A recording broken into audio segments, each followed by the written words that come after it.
ChatGPT. Football season has started back up. Create a recipe that perfectly complements the start of the new season. Certainly. Football season is all about excitement, camaraderie, and delicious snacks. Here's a recipe for Spicy Touchdown Nachos that's perfect for game day. Hey everyone, Dave here, and we are going to be cooking spicy game day nachos. Football season has started, and while I'm not the biggest sports fan, I know a lot of you are, so I figured we should make a recipe that would perfectly fit the football season. And I am a fan of the food that goes along with football. And of course, I asked ChatGPT to come up with something. It could have come up with anything, wings, whatever, but it decided nachos, and I'm not angry at it. So we got to preheat the oven to 375, and we're going to need to cook some meat. We've got some prep work we got to do. I think we're going to do the prep work first. I won't leave it all in, because I know when I do leave it all in, some people get angry. You never stop talking. And they make a valid point.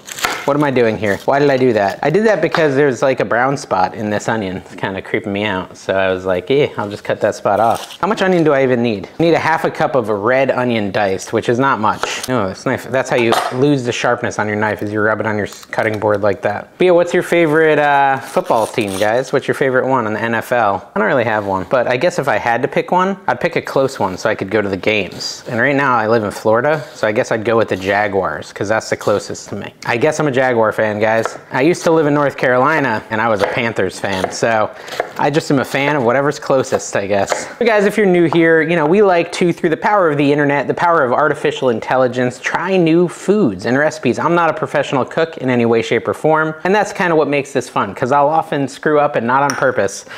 Half a cup of diced onions, red, so that's good. But even though I'm not a professional, my 9th grade home economics teacher, Mrs. Pass, I wonder whatever happened to her. She was kind of elderly then, and that was 20 years ago, so she taught me enough to be able to work my way around a recipe. So we're gonna dice up 1 cup of tomato next. This is a beefsteak tomato. I know the concepts of cooking to the point where I can, you know, follow a recipe, follow the ingredients list, follow the steps, and usually come out doing pretty well and with a pretty good meal. So we're hoping that's what happens today.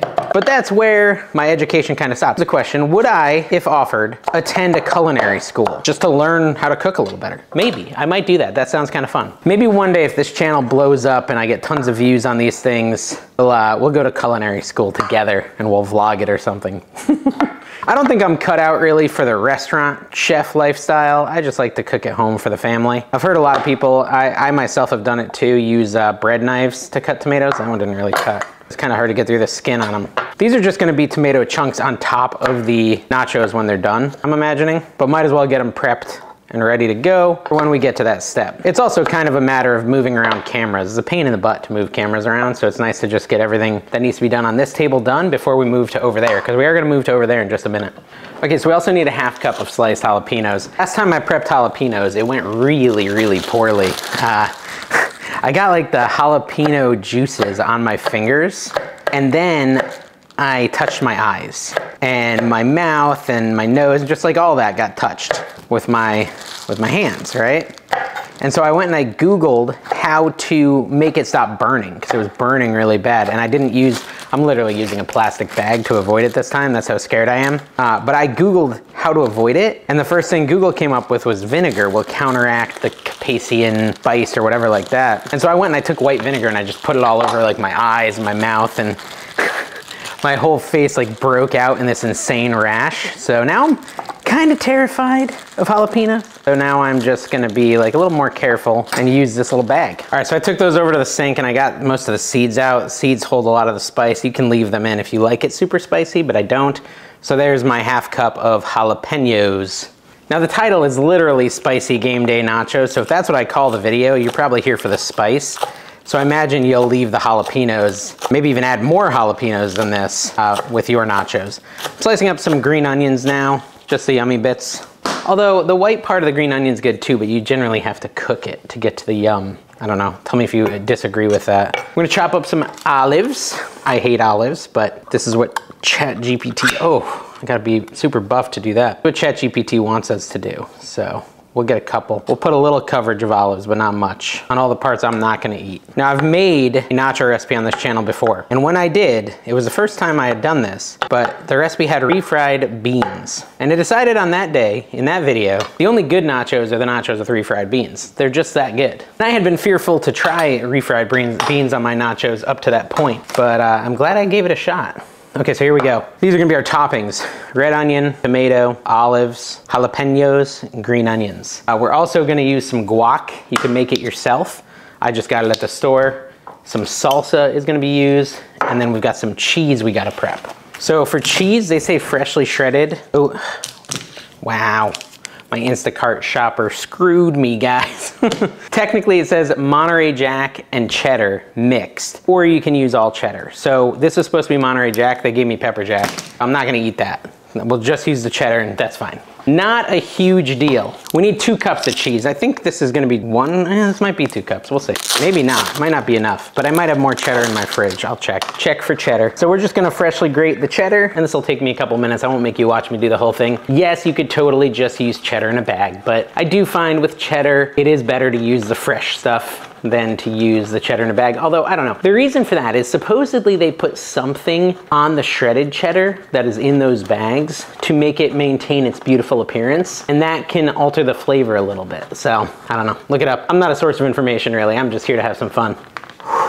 Look at that. Boom. Is that 2 cups, you think? Might be. 1. That's more than 2 cups. 2. Okay, we got plenty of cheese, so we'll set that aside. Again, ChatGPT did say Monterey Jack works well. If you have access to that, feel free to mix some of that in. All right, we're gonna head over to the stove and we're gonna start prepping the meat and the beans and everything else for these nachos, so let's head over there. All right, so we're over here at the stove. I've got a skillet heating up on medium temperature, and the first thing we wanna do is cook the ground beef, or turkey, you can use turkey. 1 pound of ground beef until brown, and then we're gonna drain the excess fat. So let's do that. It's like we're making tacos, no problem. All right, so let's put our beef in, make a mess of it.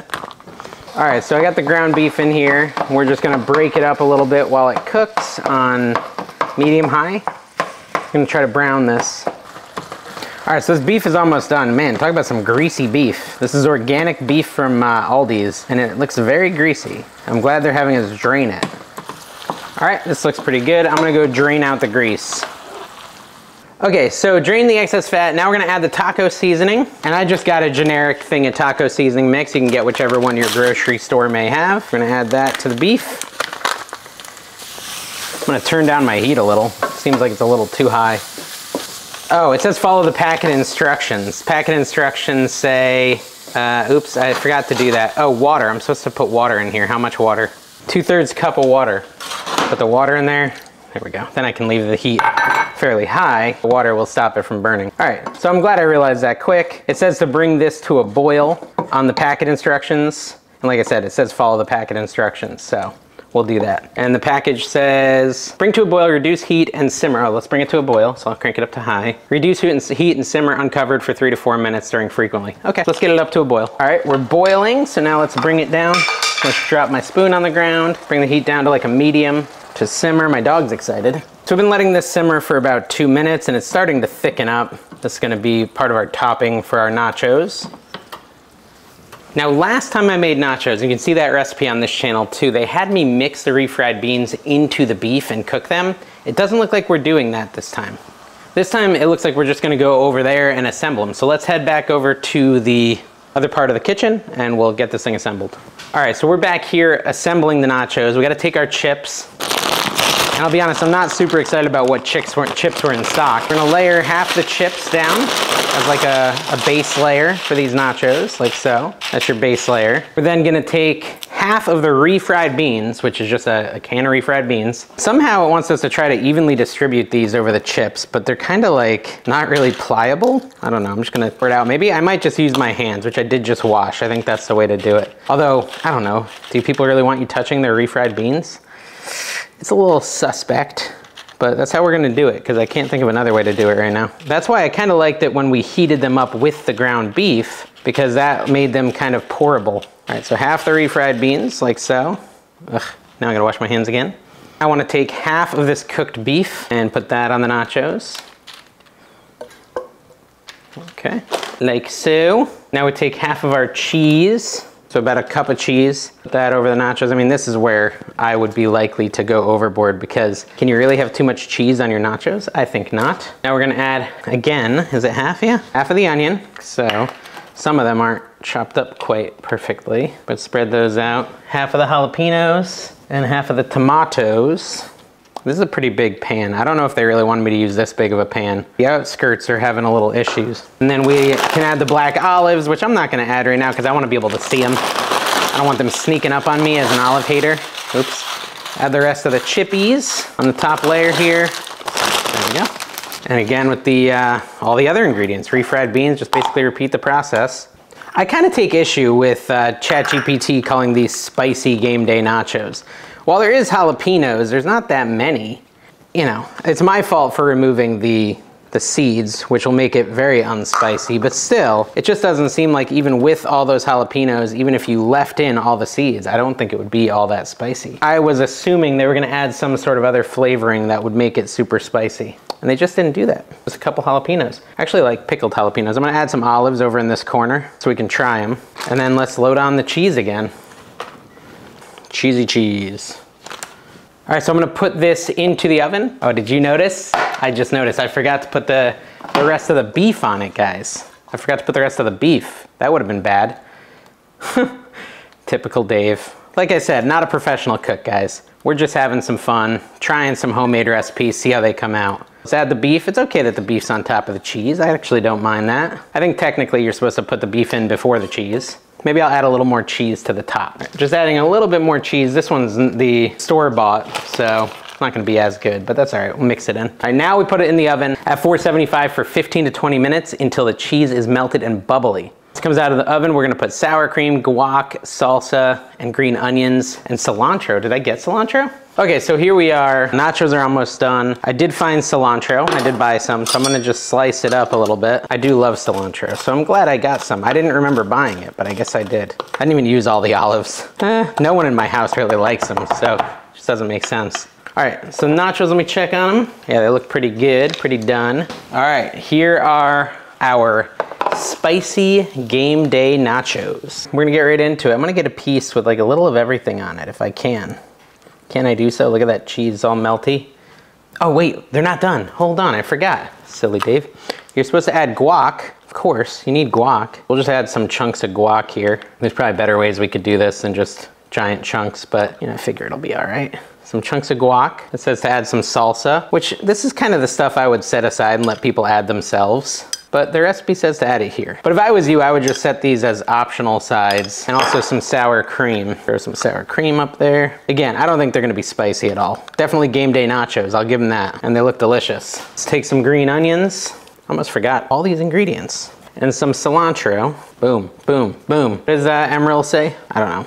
I don't watch them. These are fully loaded game day nachos. Now we'll get a piece with everything on it. A little guac. Let me get an extra chip here to kind of do some management of the nacho. Let's go for it. Beef is really good. Get some refried beans on this one. Of course, it's absolutely delicious. And you know what's weird? I don't know where the spice is coming from. Maybe the salsa I put on here? Oh, I probably just had a big jalapeno in that bite. Need a little more, sorry. I'm just gonna be eating here for a minute. This one has an olive on it and a jalapeno. Why are nachos so good? If you aren't thinking right now, man, I wish I had some nachos, you must have just had some really good food. These are absolutely delicious. I love them. You should try them. Tell me what you think. When you're done, go try my other nacho video too, and then let me know in the comments which you think is better, the other one or this one. They're both fantastic to me, so I ain't complaining. I gotta go finish this. Listen guys, if you're still watching, can you do me a favor and hit the subscribe button and the like button and throw a comment down there? It will help my channel immensely. I really appreciate it. This is Dave from AI Kitchen. Bye-bye.